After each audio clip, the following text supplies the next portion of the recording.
لەدایکبوونی هاوپەیمانیی بەرگری نوێ لە نێوان سێ وڵاتدا: سعودیا، تورکیا و پاکستان و کاریگەریەکانی لەسەر هاوسەنگی هێزی ناوچەکە. بەختیار ئەحمەدم بابەتی ئامادە کردووە بەم جۆرەیە کە بۆتان دەخوێنمەوە. دروستبوونی هاوپەیمانیی بەرگری هاوبەش لە نێوان سعودیا، تورکیا و پاکستان دەتوانێت یەکێک لە گرنگترین گۆڕانکاری استراتیژیەکانی سیستەمی ئەمنی ڕۆژهەڵاتی ناوەڕاست و باشووری ئاسیا بێت. ئەگەر ئەم هاوپەیمانیە بە شێوەیەکی دیاریکرا و مادەیەکی هاوشێوەی مادەی پێنجەمی هاوپەیمانی ناتۆ لەخۆ بگرێت، واتە هێرشکردنە سەر یەک ئەندام وەک هێرشکردنە سەر هەموو ئەندامەکان دەبینرێت، ئەوە دەکرێت سیستەمێکی نوێی بەرپەشدانەوەی ناوچەیی دروست بکات. بەڵام دەبێت جیاوازیەکە لە نێوان هاوپەیمانی سیاسی و هاوپەیمانیکی سەربازی کارا بزانرێت، تا کاتێک میکانیزمی فەرماندەیی هاوبەش، پلانی ئۆپراسیۆنی هێزی هاوبەش و گەرانتیەکی ڕوون بۆ جێبەجێکردنی پەیوەندیەکانیان دروست نەکرێت، ئەم هاوپەیمانیان ناکرێت بە ناتۆیەکی نوێ ناو ببرێت. پاشخان و هاوکاری دروستبوونی هاوپەیمانیەکە، سعودیا لە ساڵانی ڕابردوودا هەوڵی داوەکە توانای بەرگری خۆی بەهێز بکات، بەڵام هێشتا کێشەیەکی بنەڕەتی هەیە: سەرمایە و ژێرخانێکی زۆر بەهێز لەگەڵ پێکهاتێکی سەربازی بەراوردکراو بە قەبارەی وڵاتەکە سنووردارە. تورکیا لە لایەکی ترەوە یەکێک لە گەورەترین هێزە سەربازیەکانی ناوچەکە و ئەندامی ناتۆیە. توانای دروستکردنی چەک و تەکنەلۆژیای سەربازی بە تایبەت لە بوارەکانی درۆن، موشک، سیستەمی بەرگری ئاسمانی و ئۆپراسیۆنی ناوچەیی هەیە کە دەکرێت بۆ هاوپەیمانەکانی گرنگ بێت. پاکستانیش تایبەتمەندیەکی جیاوازی هەیە: توانای ناوەچی و ئەزمموی سەربازی درێژخایەن لەگەڵ ژمارەیەکی زۆر لە هێزە چالاکەکانی. لەبەر ئەمە سێ وڵاتەکە بە شێوەیەکی تیۆری دەتوانن سێ جۆر توانای جیاواز پێکەوە کۆ بکەنەوە: سەرمایە و توانای دارایی سعودیا، توانای سەربازی و تەکنەلۆژی تورکیا و توانای ناوەکی پاشخانێکی سەربازی پاکستان.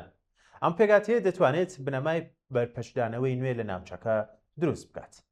کاریگەری لەسەر کۆماری ئیسلامی ئێران لە ڕوانگەی استراتیژیەوە، ئێران یەکێک لە وڵاتانەی کە زیاتر هەست بە مەترسی لە دروستبوونی ئەم پەیوەندیە دەکات. یەکێک لە وڵاتانە.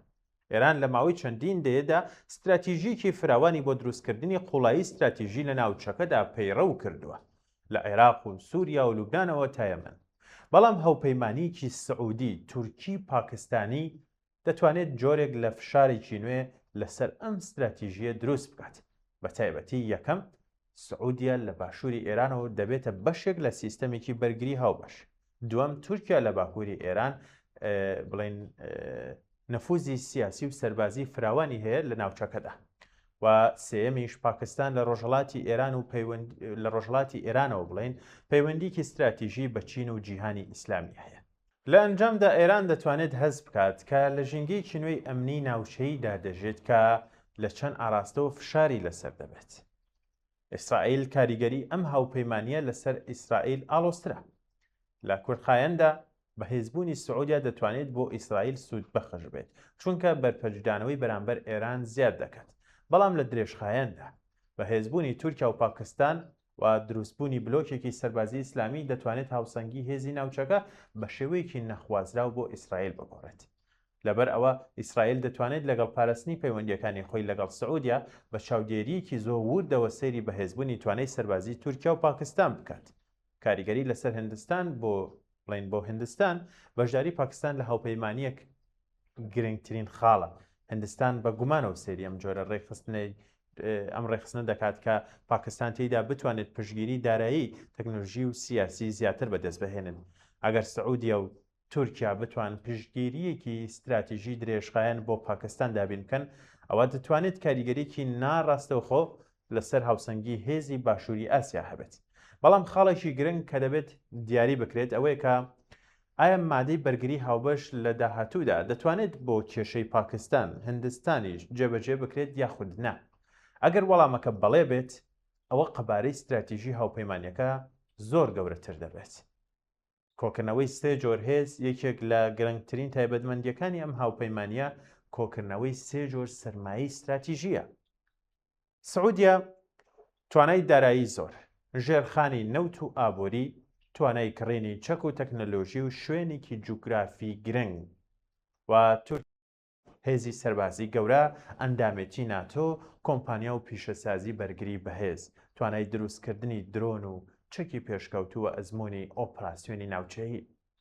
پاکستانیش توانای ناوەکی هێزی سەربازی گەورە و ئەزمموی جەنگ و بەرگری و شوێنی جوگرافی استراتیژی لە نێوان ڕۆژهەڵاتی ناوەڕاست و باشووری ئاسیا. کۆکردنەوەی ئەم توانایانە دەتوانێت هاوپەیمانیەکە بکاتە یەکێک لە گرنگترین بلۆکە ئەمنیەکان لە جیهانی ئیسلامدا.